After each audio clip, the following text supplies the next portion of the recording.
accueil permanent, on a 40 places en accueil permanent, 24 heures sur 24, 365 jours par an. Ces 40 places sont réparties en 25 places d'urgence, 10 places de stabilisation et 5 lits halte soins santé.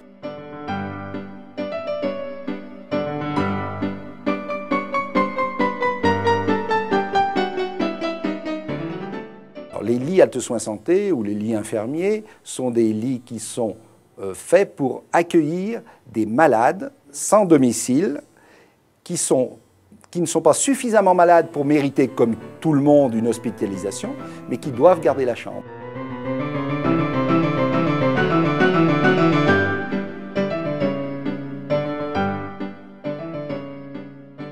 Le matin, moi, je commence à 7 h. Quand on commence à 7 h, on va voir les résidents.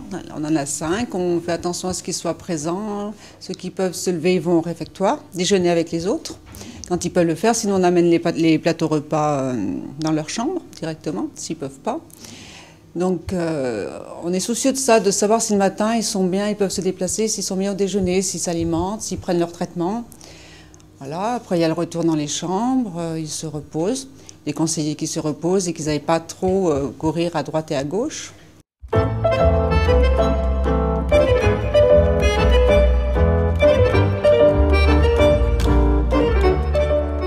Il y a quand même un médecin attaché à ce service, médecin à temps partiel, des infirmières qui viennent à domicile en accord avec le médecin, une maîtresse de maison, il y en a même 2, mais en permanence, il y en a une.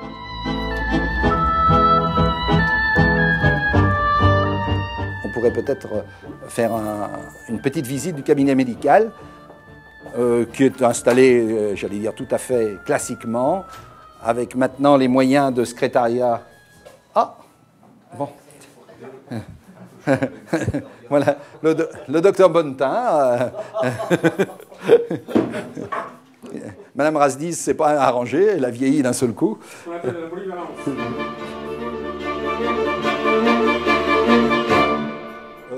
Vous allez voir tout de suite qu'il y a 5 casiers correspondant aux 5 lits occupés avec le dossier médical de chaque personne et puis les distributeurs journaliers de médicaments qui sont présents chaque jour de la semaine et qui sont distribués soit par les infirmières libérales qui viennent s'occuper de nos patients, soit par les maîtresses de maison. Cela dépend des heures et des disponibilités de chacun.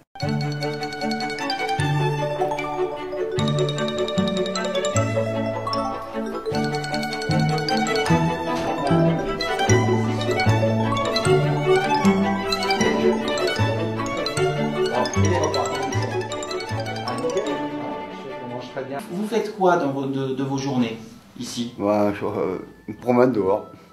De temps en temps, je vais un peu en cuisine, moi comme ça. Et vous avez des projets un petit peu pour l'avenir ou une évolution? Moi, mes enfants.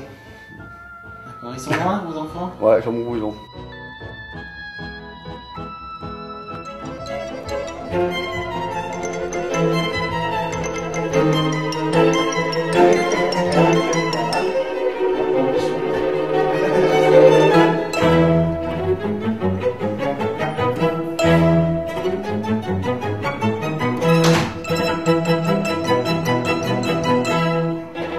Psychologiquement, comment vous vous protégez?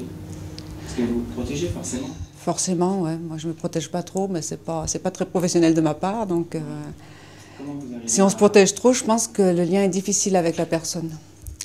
Donc, normalement, bien sûr, il faut se protéger. Moi, c'est pas ma façon de travailler trop. Je ne sais pas faire en me protégeant. Moi, j'aime bien aller dans les situations et ça passe mieux. C'est plus facile pour moi.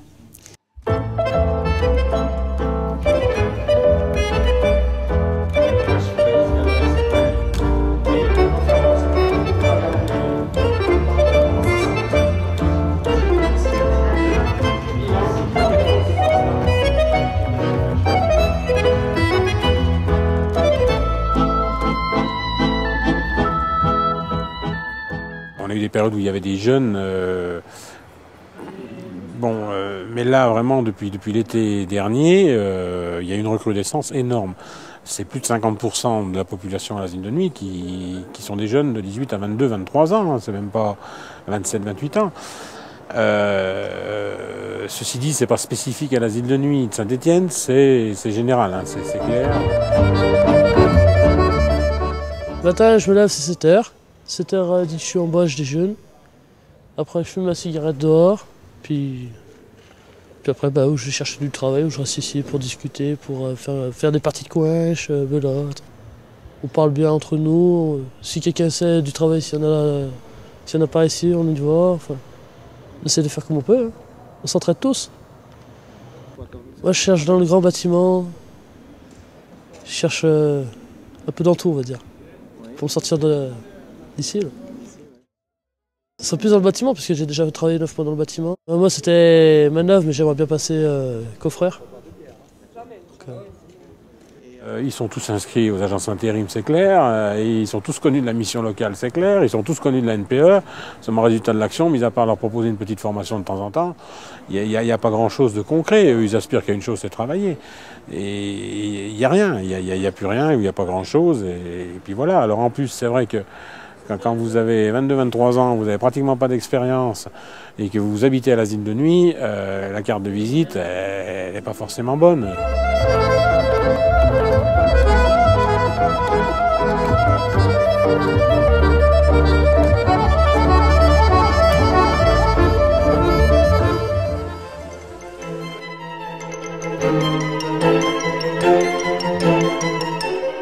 Les résidents peuvent, à leur demande, participer à la préparation des repas.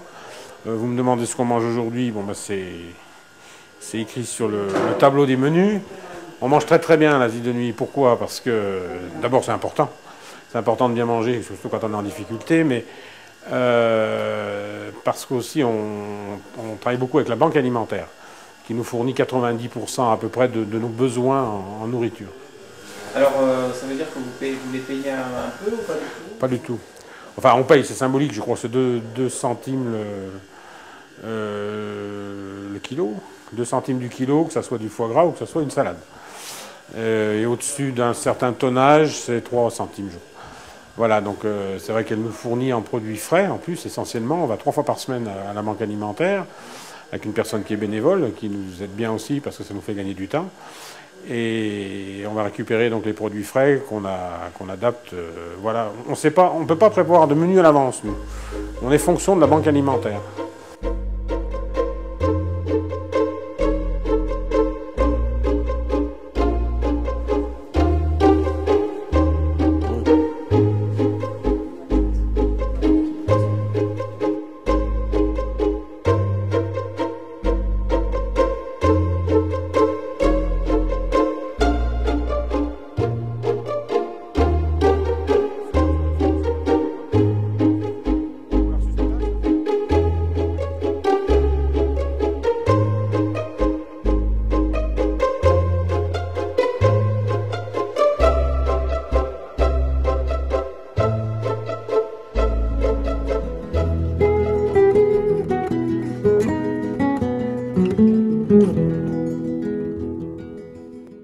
Donc ce bâtiment a été rénové et réhabilité en 2000 et inauguré fin 2000, le 15 décembre 2000. Donc là, dans ce bâtiment, il y avait à l'époque, il y avait 2 niveaux, 2 dortoirs de 40 lits. Alors vous imaginez un petit peu, de 40 lits collectifs, qui ont été transformés dans un premier temps en 2 niveaux, rez-de-chaussée et premier.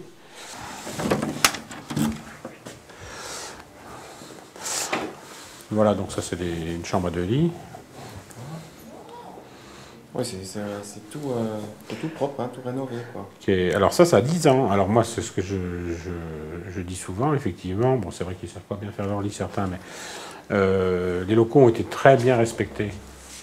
On pourrait imaginer, mais regardez, ça a 9 ans, ça. Il n'y a eu aucune dégradation. Hein. Donc c'est bien que les gens respectent un petit peu.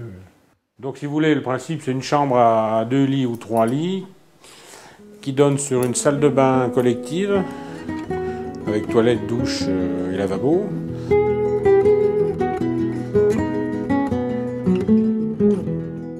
Il arrive qu'il y ait des jeunes ou d'autres hein, qui se proposent d'aider le personnel de service.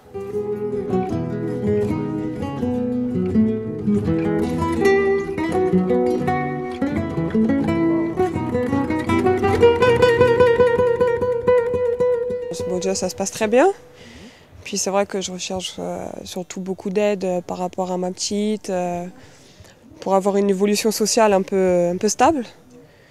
Et puis c'est vrai qu'ici on nous aide beaucoup, on est bien accueillis. Ça va, hein, c'est toujours correct, on n'a pas à se plaindre. Hein. Nous on est au 2e étage, donc c'est que les femmes et les couples, donc c'est vrai que il n'y a pas de bazar, c'est relativement calme. Hein. Ouais. Ben là, on va monter au 3e niveau, donc 2e étage, qui a été réhabilité l'année dernière. Nous sommes la plus vieille institution stéphanoise, 127 ans cette année. Non, 23 ans, ça je vous dis. Alors là, c'est du tout neuf, hein, c'est du...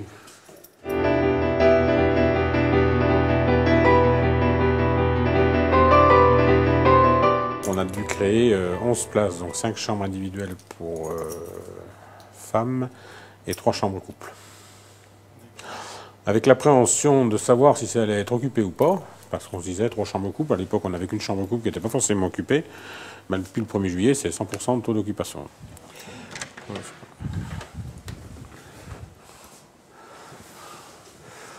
Donc la chambre couple...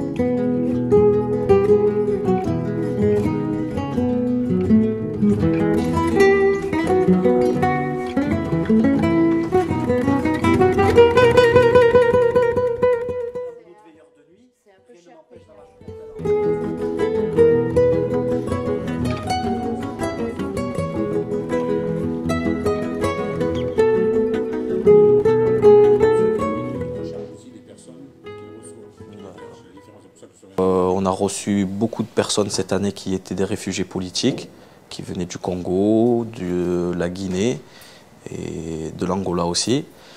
Et ensuite, on a reçu quand même quelques réfugiés politiques aussi qui venaient du Kosovo. On a reçu des personnes qui étaient en situation de précarité d'originaire d'ici, de Saint-Étienne, ou peu importe les départements. Donc en fait, on les recevait à partir de 21h30, entre 21h30 et 22h.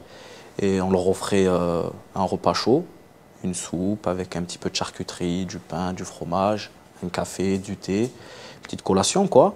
Et ensuite, après, ils avaient la possibilité aussi de pouvoir se laver, quoi. Tout ce qui était entretien hygiénique, c'est-à-dire douche, pourquoi pas voir même de temps en temps de leur donner un petit peu des habits, c'est-à-dire tout ce qui était sous-vêtements, chaussettes, slips, car ils n'avaient pas tout le temps la possibilité de pouvoir se changer aussi. Et ensuite, on pouvait avoir aussi des fois des discussions qui duraient, ça dépendait le sujet, quoi. Ça parlait de tout, c'était tout et n'importe quoi. Donc c'était vraiment un échange qui m'a beaucoup apporté.